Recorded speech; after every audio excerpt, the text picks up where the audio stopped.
Good Morning Business. Le débat. La concurrence arrive enfin en région PACA. Nicolas Dose. Oui, en région PACA. La région PACA avait quand même la particularité d'avoir Renaud Muselier à sa tête, qui a toujours été historiquement très critique vis-à-vis de la SNCF. Et on peut imaginer que l'appel d'offres qui s'est opéré sur la ligne Marseille-Nice, dans l'esprit du président de région, c'était on fait l'appel d'offres, mais ce sera tout sauf la SNCF. Donc le voilà qui choisit. C'est pas possible, c'est un contrat public, il faut quand même respecter des critères. Bien sûr, vous lancez un appel d'offres, ensuite la région regarde les éléments qu'elle a sous les yeux et décide quel est l'opérateur. Parce qu'il est le mieux disant, le moins cher. Tout s'est fait. Il double le nombre de liaisons journalières de 7 à 14, a priori au même prix. Et la région part du principe qu'en fonction de la réponse qui lui a été apportée, on n'a pas tous les éléments de la réponse, le service sera meilleur. Et donc choisit Transdev à la place de la SNCF. Il y avait également Tello, filiale de Trenitalia, qui était candidate. Donc oui, PACA. Mais souvenez-vous, il y a quelques mois, on regardait de très près ce qui allait se passer sur 2 intercités emblématiques, Nantes-Lyon, Nantes-Bordeaux, pas un concurrent. Personne. La SNCF a gardé son monopole sur ces lignes-là. Personne n'a voulu aller sur les terres de la SNCF. Alors méfiance à ceux qui disent « ça y est, c'est la fin du monopole, ça y est, la concurrence est installée ». Elle a commencé en 2003 dans le fret. Il a fallu des années et des années et des années pour qu'elle commence à devenir une réalité dans le fret ferroviaire. Ça va prendre beaucoup de temps également sur les lignes voyageurs. Le prochain test, ça va se jouer dans les Hauts-de-France. Xavier Bertrand doit a priori mettre 3 lots aux enchères. C'est pas exactement un marché comme les autres, le rail. C'est à la base un monopole naturel. Les rails, c'est un seul sillon qui est ancré sur le territoire, qui est une propriété de l'État, qui reste propriété de l'État. Ça s'ouvre pas à la concurrence comme un marché, j'ai envie de dire, traditionnel. Et puis, on a toujours eu une grosse incertitude sur les normes sociales, les conventions collectives des futurs cheminots français, qui fait que ça freine considérablement l'ouverture à la concurrence. Et puis, il faut rappeler que les salariés de ces lignes vont être repris avec leur sac à dos social par Transdev. Mais justement, et c'est ce qu'on ne sait pas encore vraiment clairement. Moi, je m'appelle Transdev, je récupère Marseille-Nice. Donc, les cheminots actuels de la SNCF qui n'opèrent que sur cette ligne-là, ils sont transférés chez moi. Mais est-ce que je les récupère avec tout l'héritage des avantages sociaux dont bénéficient aujourd'hui les agents SNCF? C'est une question qui n'est pas encore tranchée, notamment la fameuse question des billets gratuits et des facilités de circulation. Puis j'ai discuté avec quelques concurrents qui se sont retrouvés sur des projets, notamment les projets des intercités dont j'ai parlé, là, les Nantes-Lyon, Nantes-Bordeaux. Ils disent, la SNCF, elle freine un petit peu pour donner accès aux informations sur la réalité du trafic de ces lignes, la fréquentation. Donc, ça va prendre beaucoup de temps.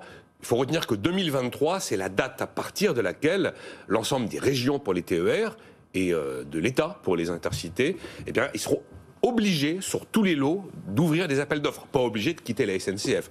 Donc voilà, il ne faut pas fantasmer la concurrence massive qui débarque sur le rail français. Jean-Marc Daniel, on vous a spoilé tout à l'heure, votre SMS, PACA libéré de la dictature de la SNCF. C'est pas un peu exagéré? Non, pas du tout, et je ne suis pas du tout d'accord avec Nicolas. Je pense que ça va aller très vite. Ah oui. Ça va aller très vite pour une raison simple, c'est que les exemples qu'il a cités d'échecs, qu'on peut mettre en rapport avec d'autres pays où effectivement on a ouvert un certain nombre de lignes sans qu'il y ait de candidats, je pense à la Bulgarie récemment.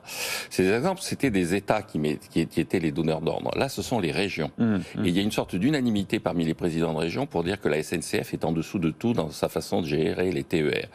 PACA, effectivement, Nicolas l'a rappelé, c'est Renaud Muselier, c'est Christian Estrosi qui avait mené le combat, mais la région Bourgogne-Franche-Comté, qui vient de réélire une présidente socialiste, est aussi en pointe dans le combat pour la privatisation des TER, la mise en concurrence et l'utilisation d'opérateurs, notamment le Tello, qui est l'opérateur, une filiale des chemins de fer italiens. Donc je pense que ça va aller très vite parce qu'il y a 3 éléments qui jouent. Il y a l'exaspération des usagers, dont la SNCF ne tenait pas compte parce qu'il n'y avait pas de concurrence, donc de toute façon elle était à l'abri de toute conséquence immédiate face à cette exaspération. Et les élus locaux, cette exaspération, ils la vivent au quotidien, c'est-à-dire quand sur l'intercité entre Bordeaux et Nantes, mais sur le train entre Marseille et Nice via Toulon, mais les gens sont là, ils sont capables de dire aux élus que ça fonctionne pas. Le deuxième élément, c'est que je pense qu'un certain nombre d'éléments poussent la SNCF à se remettre en cause. Quand la SNCF a été vraiment créée, en 1938, mais en 1946, elle avait obtenu des pouvoirs publics qu'il n'y ait même pas de concurrence par via de transport aérien. Et quand à l'époque on avait créé une compagnie de transport aérien dans les années 50, Air Inter c'était une filiale de la SNCF. Donc la SNCF contrôlait tout. Elle contrôlait le transport aérien, interdisait l'utilisation des routes et autoroutes pour faire de la concurrence et elle contrôlait effectivement le transport ferroviaire. Maintenant il y a des autobus sur les autoroutes, le transport aérien est en concurrence et il va y avoir des opérateurs concurrentiels qui sont capables de faire une offre. Donc la SNCF, elle est de toute façon dans une logique de concurrence, elle ne pourra pas y échapper. Et le dernier élément, je crois, c'est que c'est quand même une tendance européenne qui est derrière tout ça. Hein. Le livre blanc européen date de 1996. Bien sûr. Et donc, il y a encore 6 pays où on peut considérer que la concurrence n'est pas réelle et effective sur le transport ferroviaire, mais il y a 21 pays de l'Union européenne où de peu ou prou, la concurrence a été mise en place, y compris des pays comme la République tchèque ou la Slovaquie, où c'était des réseaux issus du communisme, qui étaient des réseaux extrêmement organisés, publics et tout ça. Donc ça va aller, à mon avis, très très vite. Voilà.